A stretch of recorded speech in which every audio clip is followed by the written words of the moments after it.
भक्तों, हर हर महादेव। जैसे कि हमने कल देखा 17 जून को एक खबर आई शाहीन बोर्ड की तरफ से कि हेलीकॉप्टर सेवाएं नहीं चलने वाली हैं इस बार। इससे कहीं ना कहीं बहुत से यात्रियों का दिल टूटा है, मनोबल टूटा है, क्योंकि उनका कहना था कि हमारा परमिट भगत जी बहुत देर के बाद बना था, 25 जुलाई का, 26 जुलाई का। हम चाहते थे कि पहले आएँ, तो एकमात्र तरीका था हमारे पास कि हम हेलीकॉप्टर पे आते, और क्योंकि वही परमिट होता है हम उस पे आ सकते थे। लेकिन अब क्या करें, ना हमारे पास परमिट है और किसी के पास तो परमिट है भी, लेकिन लेट डेट का है, तो वो भी क्या करें। तो कहीं ना कहीं प्रॉब्लम आ गई है। पहली बात तो ये बताऊं आपको कि शाहीन बोर्ड की ये बहुत बड़ी गलती है कि उन्होंने हेलीकॉप्टर के बारे में जब कैंसिल करना ही था तो पहले क्यों नहीं कहा, क्योंकि कितने लोगों की टिकटें बुक हैं ऑलरेडी, फ्लाइट्स की, ट्रेन्स की, सब कुछ पहले से बुकिंग करके रखी है। तो कितना नुकसान उन लोगों का हुआ है। कहीं ना कहीं यार ये शाहीन बोर्ड की गलती है। वो क्या कर रहे हैं, आई डोंट थिंक सो, कि मुझे लगता नहीं पता है वो सही काम है उनका, क्योंकि हर साल वो कुछ ना कुछ नया करते हैं, लेकिन करते क्या है, बिल्कुल लेट। और कोई साइट पे अपडेट नहीं आता टाइम टू टाइम। बिल्कुल साइट भी उनकी वैसे की वैसे ही है, सिस्टम पूरा चरमरा रखा है उनका। ऑन द स्पॉट अगर बंदा नहीं करता, चलो छोड़ो, बहुत तो बाद की बातें हैं, लेकिन जो पहले से पंप बना चुके हैं उनका कैंसिलेशन का कोई प्रोसीजर नहीं है। कैंसिल ही नहीं हो पाएगा उनका, तो कैंसिल नहीं होगा, स्लॉट खोलेंगे नहीं। और बहुत से लोग तो ऐसे हैं जो जा ही नहीं रहे, तो जा ही नहीं रहे तो ऑटोमेटिक कैंसिल ही है ना। तो ऐसा कम से कम बटन हो, लिंक हो जो कैंसिल कर सके, जैसे ट्रेन में होता है, बसेस में होता है। तो क्या कर रहे हैं, अपडेट क्यों नहीं है? लोग परेशान हो रहे हैं इस चीजों को लेते हुए। हालांकि मैं बता दूं आपको कि अगर आप जाना चाहते हैं हेलीकॉप्टर से तो वो तो चलेगा नहीं, लेकिन अब आप प्लान कैसे करें बता दूं आपको। पहला हम क्वेश्चन लेते हैं उन लोगों के लिए जो ये प्लान कर रहे हैं कि हमें जो है अब हेलीकॉप्टर नहीं मिला तो हम कैसे जाएंगे, क्योंकि हमारे पास परमिट नहीं है। शुरू करने से पहले कहना चाहूंगा कि हमारे चैनल पर आप नए हैं तो प्लीज उसको सब्सक्राइब कर लीजिए, क्योंकि सब्सक्राइब करेंगे तो आपको करंट रेगुलर मिलते रहेंगे, क्योंकि यात्रा अभी शुरू होनी है, अभी खत्म नहीं हुई, और चलनी कब तक है, वो 9 अगस्त तक चलनी है। साथ ही साथ हमारा जो चैनल की जो वीडियो की डिस्क्रिप्शन है वहां पे जाइए, आपको मिलेगा व्हाट्सएप ग्रुप, जिसको आप ज्वाइन कर सकते हैं रेगुलर अपडेट के लिए। सो चलते हैं, स्टार्ट करते हैं आज की वीडियो।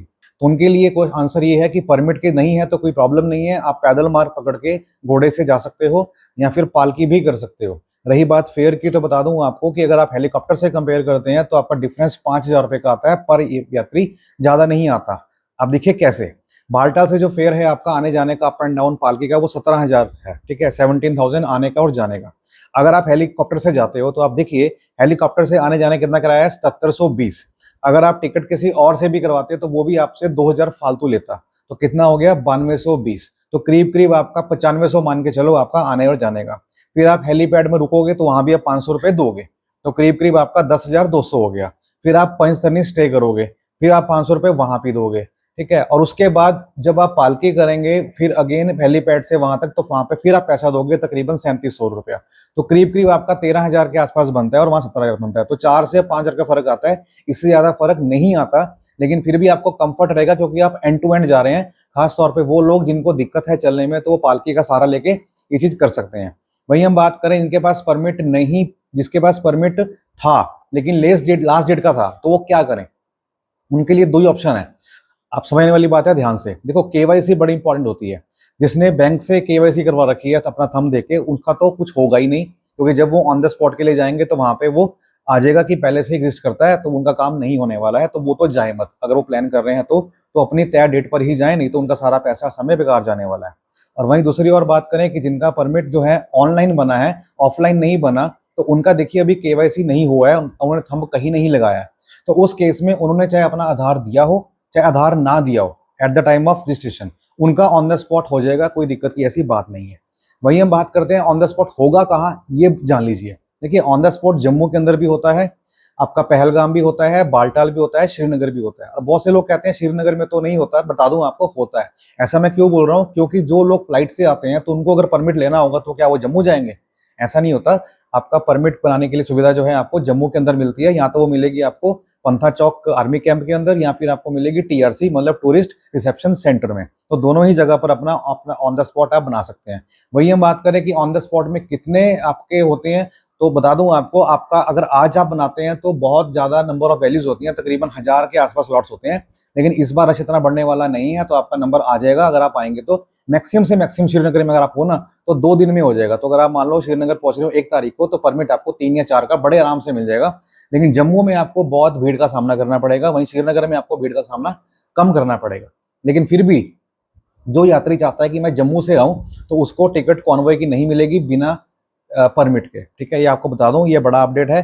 परमिट के लिए अगर परमिट आपके पास है तो ही आप कॉन्वॉय में आ सकते हैं, अदरवाइज आप सोचो कि नहीं मैं जम्मू से कॉन्वॉय में आ जाऊंगा और आगे जाके बना लूंगा, तो ऐसा नहीं होगा। आपको प्राइवेट शेयरिंग कैब में ही आना पड़ेगा, जिसका चार्जेस होता है 1000 से लेके 1200 के बीच में, लेकिन आपका हो जाएगा।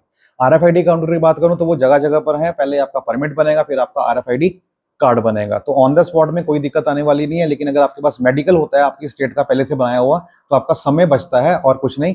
लेकिन अगर आप लेके नहीं जाओगे तो फिर आपका ऑन द स्पॉट आपको मेडिकल करवाना पड़ेगा, फिर वहां पे आपका टाइम लगेगा 6 7 8 घंटे, इससे दिन भी निकल सकता है। तो फिर आप वो मत कीजिएगा, अपना समय बचाइएगा। तो बता दूं आपको, 2 तारीख को श्रीनगर पहुंच रहे हैं और वहां पे अप्लाई करते हैं अपना पंथा चौक में या TRC में अपने ऑन द स्पॉट के लिए, तो आपका परमिट 4 तारीख का या 3 तारीख का बड़े आराम से मिल जाएगा, घबराने की बात बिल्कुल भी नहीं है। और वही बात आप बात करो स्लॉट्स के कि ऑन द स्पॉट में कितने होते हैं, कोटा उनका अपना अलग से होता है, लेकिन इस बार हेलीकॉप्टर कोटा खत्म हो गया क्योंकि हेलीकॉप्टर चल नहीं रहा, तो वहां पे भी आपका जो है कोटा रिलीज हो जाएगा, जहां पे आपको ऑन द स्पॉट में और सारे जो है सीट्स खुल जाएंगी, क्योंकि बहुत सारे यात्री ऐसे हैं जो वॉर के बाद जाएंगे ही नहीं, उनका कैंसिल हो चुका है और ऑलरेडी अभी और कैंसिल हो गया है, तो हेलीकॉप्टर नहीं आ रहा, तो मतलब बहुत सारे खाली होंगे कहीं, तभी ना कहीं जो शाहीन बोर्ड ने फैसला लिया कि घोड़े के जो चार्जेस हैं और जो पालकी के चार्जेस हैं वो जो 15 तारीख है वहां तक तो लास्ट ईयर वाले हैं जो एज इट इज थे, उसके बाद उनका रेट कम हो जाता है तकरीबन 700-800 रुपए। तो ये एक बड़ा अपडेट है ऑन द स्पॉट पंजीकरण वालों के लिए जो चाहते हैं कि हम इस साल कैसे जाएं भगत जी अगर हेलीकॉप्टर बंद हो गया है। तो बता दूं आपको, चैनल पर नए सब्सक्राइब कर लीजिए, वीडियो को जरूर लाइक करें भाई साहब, क्योंकि ना वीडियो आपके लिए लाइक करना बहुत जरूरी है। मैं आज तक कभी किसी को नहीं बोलता लाइक करें, लेकिन प्लीज वीडियो को लाइक करें, क्योंकि आपका लाइक जो है ना बहुत काम आता है और ये आगे करता है रेकमेंड और लोगों को भी कि नहीं इस कंटेंट में कुछ है जो आप देखिए, और हो सके तो प्लीज वैल्यूबल कमेंट दीजिएगा कि आपको फीडबैक कैसा लगा। मिलते हैं नेक्स्ट वीडियो के अंदर, अपना ख्याल रखिएगा। हर हर महादेव।